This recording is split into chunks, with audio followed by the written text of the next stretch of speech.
Okay students, আমরা ammonia gas prepare করেছি এবং তার প্রপার্টিজ পড়েছি। তার সঙ্গে সঙ্গে হাইড্রোজেন সালফাইড তার প্রপার্টিজ হয়ে গেছে।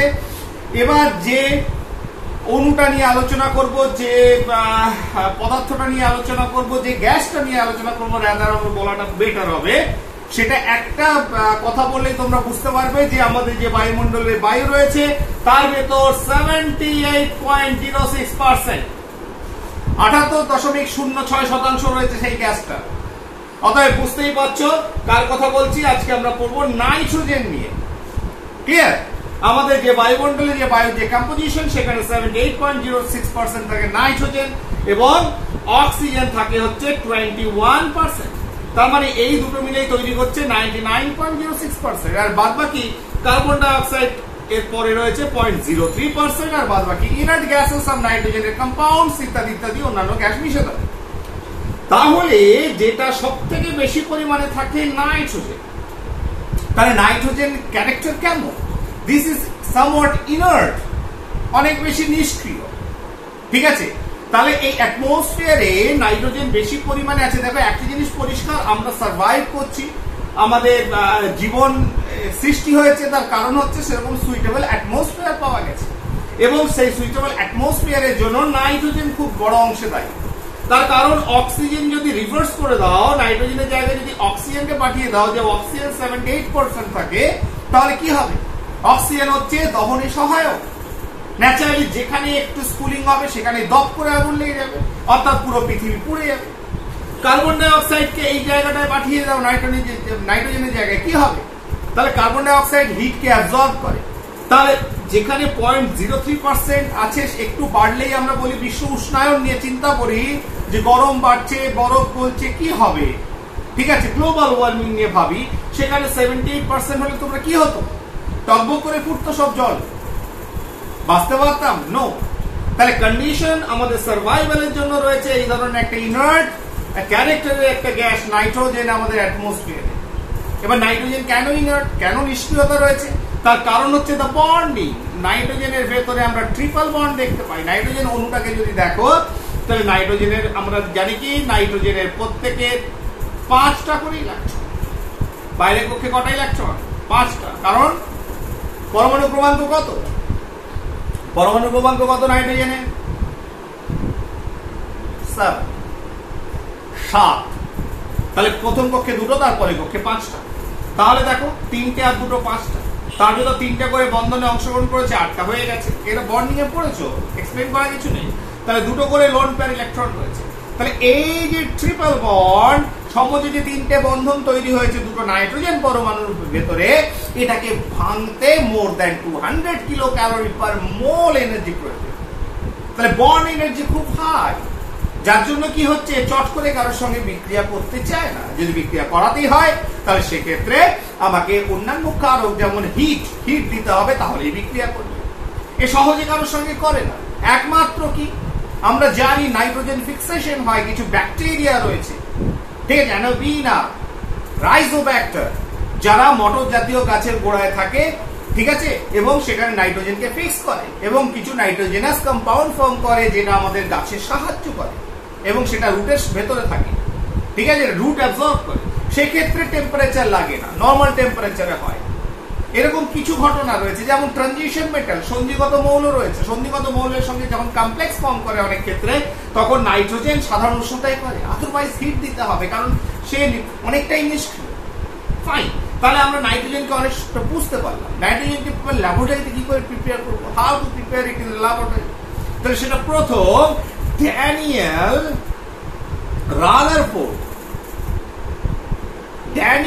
রাদারফোর্ড ইন 1772 প্রথম নাইট্রোজেনকে ল্যাবরেটরিতে প্রিপেয়ার করে।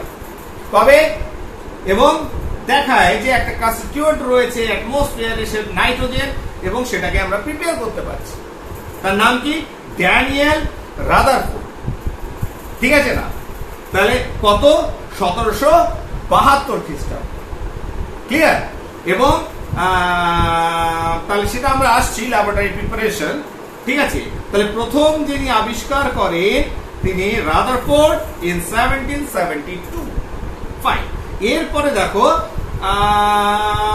আর কি কি বলা যেতে পারে? একে আমরা এখনো চিনেছি না, আরেকটু চিনি। সেটা হচ্ছে কোন টেম্পারেচারে নাইট্রোজেনকে তরলে পরিণত করা যায়, অর্থাৎ দ্য বয়লিং পয়েন্ট, স্ফুটনাঙ্ক, যে টেম্পারেচারে এটা বয়েল করবে, -195.8 ডিগ্রি সেলসিয়াস, -195.8 ডিগ্রি সেলসিয়াস। এবং মেল্টিং পয়েন্ট, অর্থাৎ একে কঠিনে পরিণত করা যায় কোন temperature? -209.8 degree Celsius, -209.8 degree Celsius. কোথায়? নর্মাল প্রেসারে নয়, হাই প্রেসার, উচ্চ চাপে এটাকে কি করা যায়? তোমার এটাকে তরলে এবং গ্যাসে। এবং এই যে টেম্পারেচার, তরল অবস্থায় নাইট্রোজেন, যেটাকে আমরা বলছি লিকুইড নাইট্রোজেন, এটা খুব অ্যাভেলেবেল, খুব কম দামে আমরা একটা ভালো হিমায়ক রূপে ব্যবহার করতে পারি, যে ক্ষেত্রে টেম্পারেচার এরকম লাগবে -195.8 ডিগ্রি সেলসিয়াস। সেক্ষেত্রে লিকুইড নাইট্রোজেনকে আমি হিমায়ক রূপে খুব ভালোভাবে ব্যবহার করতে পারি। This is a great use of nitrogen. ঠিক আছে, কি রূপে? হিমায়ক রূপে। ঠিক আছে, ফাইন। আর কিছু চেনা রয়েছে নাইট্রোজেনকে নিয়ে, আর কিছু জানবো, আর তো কিছু। আর হ্যাঁ, এটা হচ্ছে আমরা তোমরা দেখতেই পাচ্ছি অ্যাটমসফিয়ারে এটা বর্ণহীন, এটা কোনো বর্ণ নেই, এটা গন্ধহীন একটি গ্যাস। আর জলে কি? জলে দ্রবীভূত হয় না, হলেও খুব সামান্য। ঠিক আছে, সেই অর্থে কিন্তু জলে দ্রবীভূত হয় না নাইট্রোজেন। তাহলে মোটামুটি নাইট্রোজেনকে পেলাম। আর প্রকৃতিতে যদি বলি ন্যাচারালি নাইট্রোজেন এটা কি পরিমাণে রয়েছে, কিভাবে রয়েছে? সব থেকে বেশি পরিমাণে যদি দেখা যায় যে নাইট্রোজেন প্রকৃতি আমাদের দিয়েছে গ্যাস বাদ দিয়ে, কোনো কম্পাউন্ড ফর্মে, যৌগ রূপে, সেটা হচ্ছে চিলি সল্টপিটার, অর্থাৎ সোডিয়াম নাইট্রেট রূপে প্রচুর পরিমাণে, যার ভিতর নাইট্রোজেন রয়েছে, কিংবা সোডা, পটাশিয়াম নাইট্রেট। এই পটাশিয়াম নাইট্রেট রূপে আমরা প্রচুর পরিমাণে নাইট্রোজেন প্রকৃতিতে পেয়ে থাকি। চলে আসি এবার নাইট্রোজেনকে যখন চিনে গেলাম, তখন নাইট্রোজেনের ল্যাবরেটরি প্রিপারেশন করতে গেলে আমরা কি করতে পারি? এক হচ্ছে ammonium nitrite. This is a nitrite salt of nitrous acid. Nitrous অ্যাসিডের একটা লবণ অ্যামোনিয়াম নাইট্রাইট। এই অ্যামোনিয়াম নাইট্রাইটের জলীয় দ্রবণ নিয়ে যদি আমি হিট দিই, তাহলে সেক্ষেত্রে নাইট্রোজেন উৎপন্ন হবে। কিন্তু যেহেতু এটা কম বেশি একটা বিস্ফোরণ, অর্থাৎ বিস্ফোরণ ঘটতে পারে, তাই এটা নিয়ে সাবধান। এবং এই ধরনের বিক্রিয়ায় এর জলীয় দ্রবণকে যখন হিট দেব, নাইট্রোজেন উৎপন্ন হবে, কিন্তু একটা বিস্ফোরণ হওয়ার সম্ভাবনা থাকে। তাহলে সেই জন্যই, যেহেতু এটা একটা explosive little bit ammonium nitrite, সেই জন্য এই জলীয় দ্রবণকে আমি ডাইরেক্ট হিট দিই না। কোথায় উল্টো পাল্টা হবে, সেক্ষেত্রে অ্যাক্সিডেন্ট ঘটতে পারে। এবং সেই অ্যাক্সিডেন্টের কথা কদিন আগে তোমরা অবশ্যই শুনেছো, আগস্ট মাসের প্রথম দিকে, মোস্ট প্রবাবলি 8 আগস্ট। ঠিক আছে, কি হয়েছিল? এরই কাছাকাছি একটা যৌগ, তার নাম হচ্ছে অ্যামোনিয়াম নাইট্রেট। এই অ্যামোনিয়াম নাইট্রেট লেবাননের একটা পোর্ট বেরুটে জমা করা ছিল। পোর্টে একটা গোডাউন। কি হয়েছিল? নিউক্লিয়ার বমের মতো এক্সপ্লোশন যতটা ক্ষতি করে, কম বেশি ততটা ক্ষতি করেছিল। প্রচুর লোক মারা গেছিল, প্রচুর ঘরবাড়ি ভেঙে গেছিল। একটা হিট ওয়েভ, একটা তরঙ্গ তৈরি হয়েছিল, যেটা দরজা জানলা ভেঙে চুরমার করে দেয়। সেখানে কিন্তু এই অ্যামোনিয়াম নাইট্রেটের এক্সপ্লোশন হয় বেরুটে। সেটা সবাই ভাইরাল হয়েছিল, ভিডিও তোমরা ইউটিউবে, ফেসবুকে, খবরে, সব জায়গায় দেখতে পেয়েছো। তাহলে বুঝতেই পারছো, এই ধরনের নাইট্রেট যৌগ নিয়ে তো কারবার করা খুব জটিল। ইভেন নাইট্রাইট নিয়ে কাজ করতে হলেও আমাদের সাবধানে কাজ করতে হবে। তাহলে অ্যামোনিয়াম নাইট্রাইট থেকে নাইট্রোজেন পাওয়া যায়, গুড। তাহলে এবার এটাকে আমরা কি করে তোমার অল্টারনেটিভ ওয়ে, ইনডাইরেক্ট ওয়েতে পেতে পারি? সেটা হচ্ছে, আমরা যদি সোডিয়াম নাইট্রাইট নিই, এবং তার সঙ্গে যদি অ্যামোনিয়াম ক্লোরাইডের বিক্রিয়া ঘটে, তাহলে কি হবে? ইন ফার্স্ট স্টেপে যেটা হবে, অ্যামোনিয়াম নাইট্রাইট উৎপন্ন হলো বিক্রিয়াতে এবং উৎপন্ন হলো সোডিয়াম ক্লোরাইড। তাহলে NaCl and অ্যামোনিয়াম নাইট্রাইট, ঠিক আছে, হিট দিলাম। সাবধান, এবার এই যে অ্যামোনিয়াম নাইট্রাইট ওই যে হিট দিয়েছে ওটার থেকে নিজের থেকেই ও ভাঙবে, ভেঙে will get nitrogen gas and H2 এবং তার সঙ্গে কি পাবো? জল পাবো। তাহলে এটা একটু সাবধানী করতে হবে, কিন্তু ইনডাইরেক্ট ওয়েতে আমি সোডিয়াম নাইট্রাইট এবং অ্যামোনিয়াম ক্লোরাইডের বিক্রিয়া ঘটিয়ে অ্যামোনিয়াম নাইট্রাইট পেয়েছি, যেটা পরবর্তীকালে ডিসোসিয়েট করেছে, ভেঙে গেছে, ভেঙে দিয়ে নাইট্রোজেন আর তার সঙ্গে জলের অণু উৎপন্ন হয়েছে। ক্লিয়ার? এবার এই বিক্রিয়াটা কি করে সংঘটিত? ভেরি সিম্পল, বারে বারে ছবি এঁকে দেখানো কিছু নেই, তোমরা বইতে পেয়ে যাবে। দাঁড়াও, আমি সংক্ষেপে খুব তাড়াতাড়ি আসছি, কারণ এটার পেছনে সময় নষ্ট করে লাভ নাই।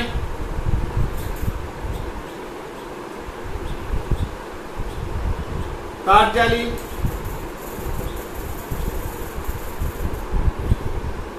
তাহলে sodium nitrite plus ammonium chloride, এখানে একটা যেখান থেকে আমি দিচ্ছি আরেকটা নির্গম নল,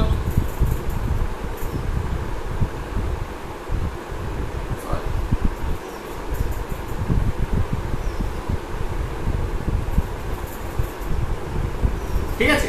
তাহলে দেখো এখানে সোডিয়াম নাইট্রাইট এবং অ্যামোনিয়াম ক্লোরাইড, যেখান থেকে উৎপন্ন হয়েছে নাইট্রোজেন গ্যাস।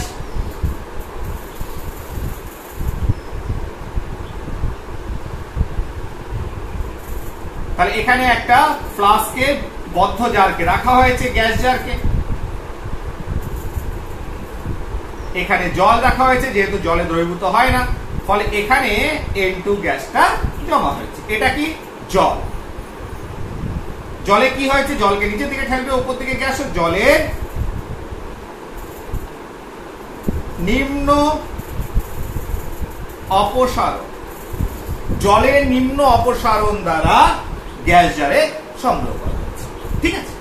এটা হচ্ছে সিম্পল এক্সপেরিমেন্ট। সাবধানে, সতর্কতাকে যখন হিট দেবো সেটাকে ভেবে চিন্তে, হঠাৎ করে খুব বেশি হিট দেবো না, সেটাকে কন্ট্রোল ওয়েতে দেবো, বাস, এটাই হচ্ছে সতর্কতা।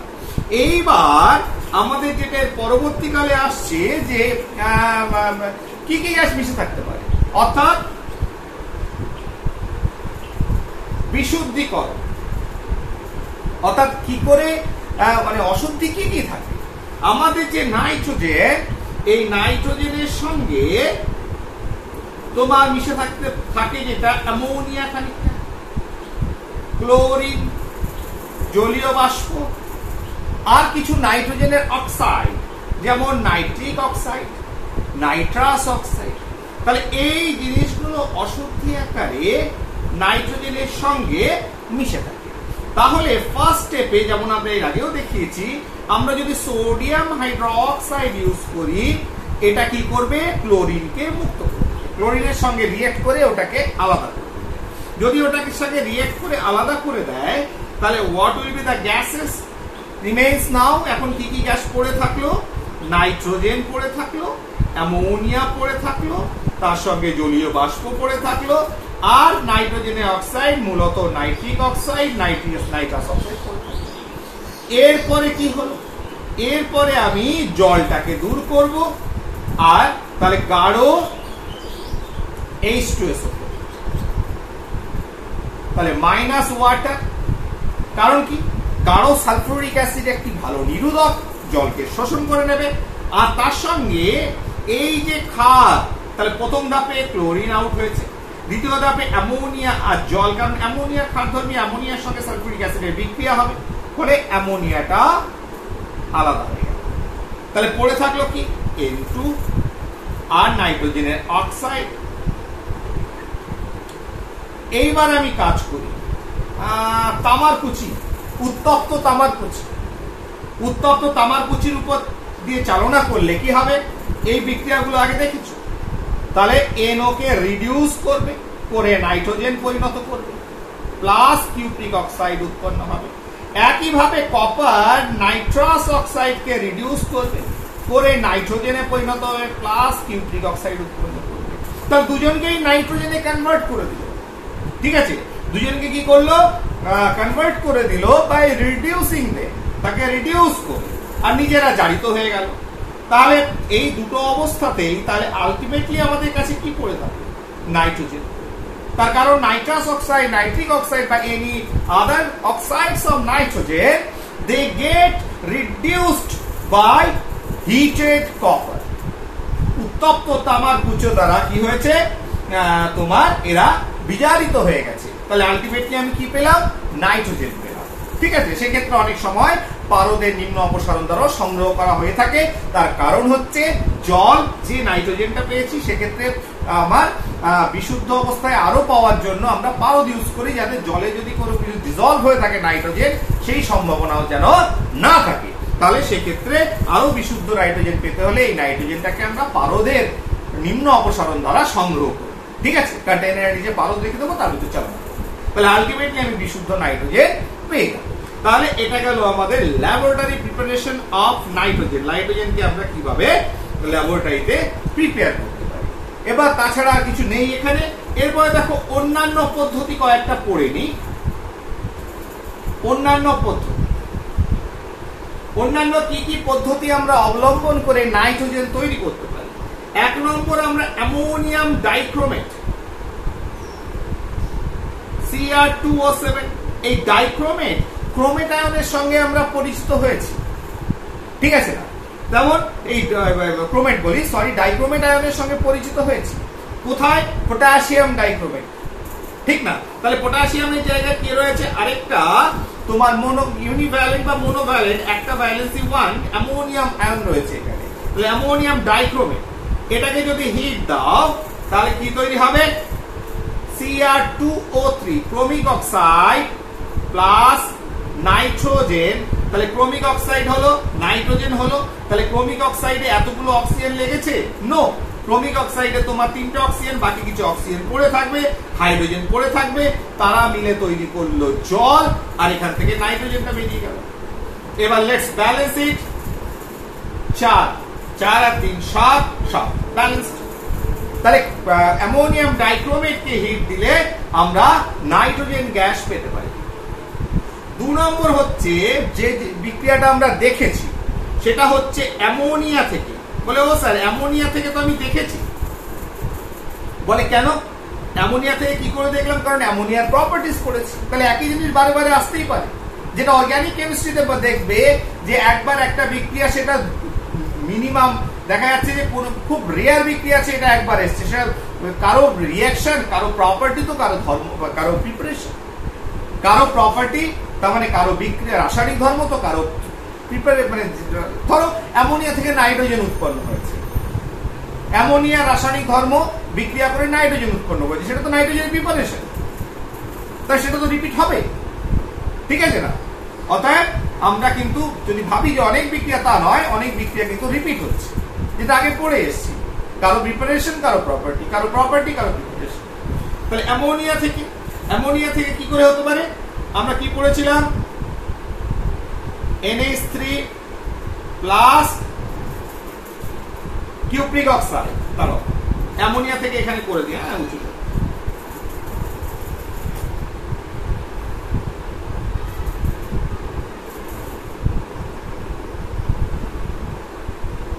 তাহলে কি হবে? অ্যামোনিয়াকে বিজারিত করে কপার উৎপন্ন করবে, প্লাস নাইট্রোজেন প্লাস ওয়াটার। ঠিক আছে না? হিট দাও। তাহলে অ্যামোনিয়া এবং কিউপ্রিক অক্সাইড থেকে copper, nitrogen plus water.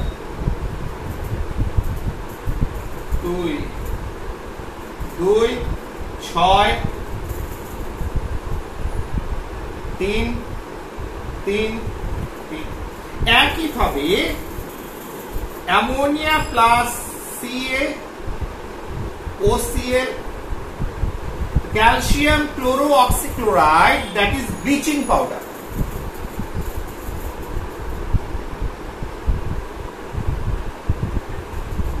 Hit দিলে কি হবে?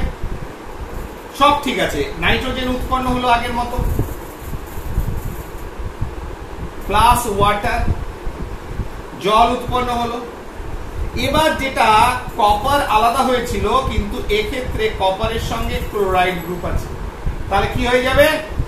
এই copper calcium, calcium chloride. Balance একই রকম, দুটো, ছটা, তিনটে, তিনটে, তিনটে, তিনটে, ব্যালেন্স। তাহলে অ্যামোনিয়া থেকে আমি কি করতে পেতে পারি? নাইট্রোজেন পেতে পারি।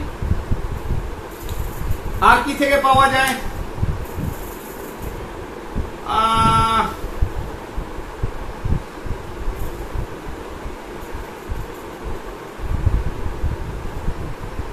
একে চেনা চেনা লাগছে? এই ভদ্রলোককে চিনতে পারছো? ইনি হচ্ছেন ইউরিয়া।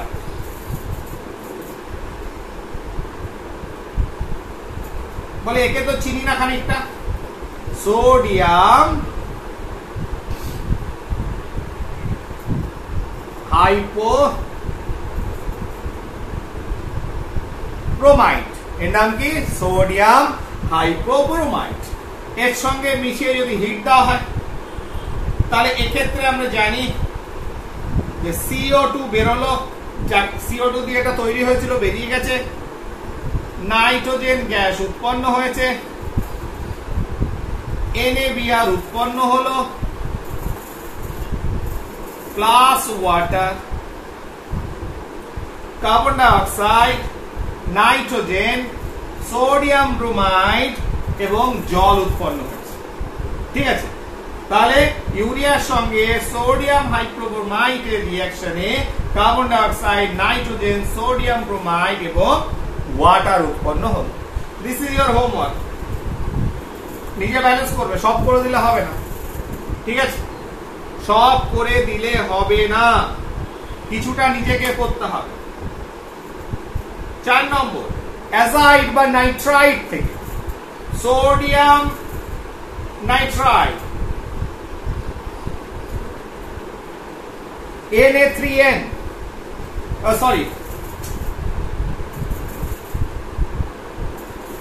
NaN3, সোডিয়াম অ্যাজাইড, একে যদি আমি হিট দিই, তাহলে sodium plus N2, nitrogen gas. একইভাবে বেরিয়াম অ্যাজাইডকে যদি আমি হিট দিই, সেক্ষেত্রে বেরিয়াম এবং নাইট্রোজেন গ্যাস উৎপন্ন হবে। ঠিক আছে, 4 নম্বর। 5 নম্বর, হিটেড কপার এবং HNO3 কি অবস্থায়? বাষ্প, vapour of HNO3। Nitric acid বাষ্প উত্তপ্ত তামারকুচির উপর দিয়ে চালনা করলে কিউপ্রিক অক্সাইড প্লাস N2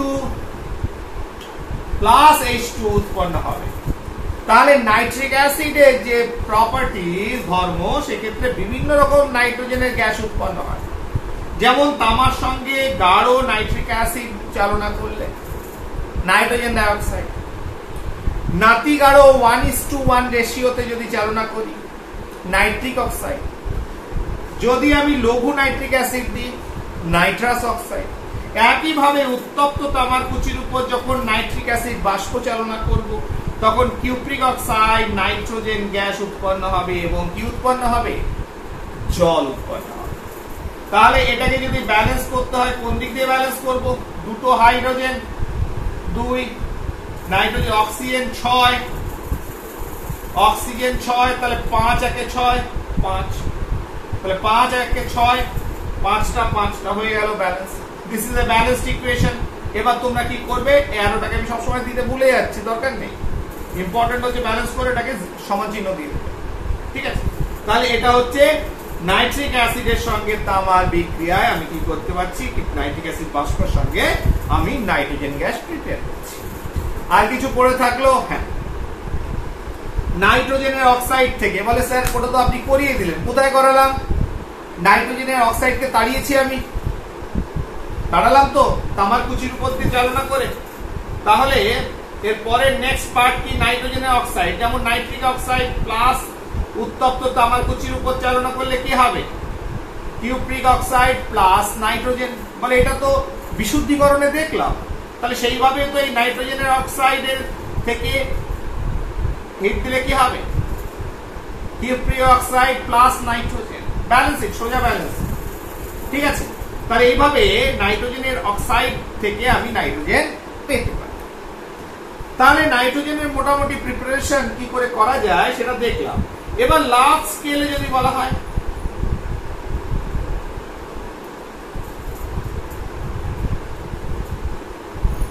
অর্থাৎ ইন্ডাস্ট্রিয়াল প্রিপারেশন, যেখানে লার্জ স্কেলে করা হয়, অনেক বেশি পরিমাণে নাইট্রোজেন দরকার হলে, যেমন হেবার প্রসেস। হেবার প্রসেসে আমার অ্যামোনিয়া গ্যাস তৈরি করতে নাইট্রোজেন প্রয়োজন হয়। ঠিক আছে, এরকম লার্জ স্কেলে যখন নাইট্রোজেন দরকার হয় তখন সেক্ষেত্রে আমরা কি করি?